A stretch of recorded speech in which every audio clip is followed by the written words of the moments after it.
Tara, gawa tayo ng buko pandan.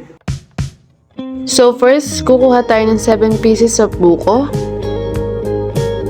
At kumuha tayo ng malinis na lalagyan para sa sabaw ng buko.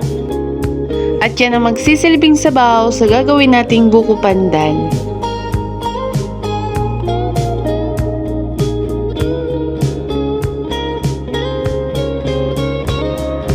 At kumuha naman tayo ng malinis na pagpapakuluan ng 10 basong tubig. At habang naghihintay tayong kumulo ay kumuha naman tayo ng kalahating basong tubig at tunawin natin ang 2 pirasong gulaman.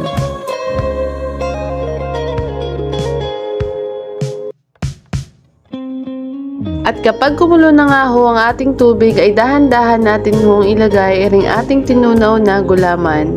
At habang hinahalo nga ho natin ay maglagay naman tayo ng 2 kutsara ng susukal.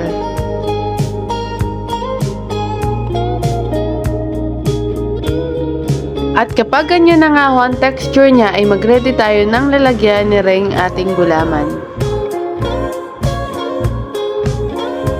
At hintayin lang nga ho natin siyang lumamig at kapag lumamig na nga ho ay kudkurin natin ng pagayaan.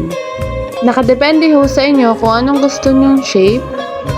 At nagayat-gayat na nga rin ho pala ako ni Reng gantong shape na pa-cube. At kapag okay na nga ho lahat ng ingredients ay ipagsama-sama na nga ho natin sa isang lalagyan.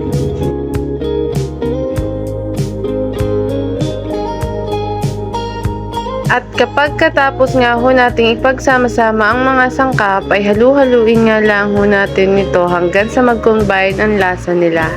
Ganyan lang kasimple gumawa ng buko pandan. Tara, let's eat! Enjoy!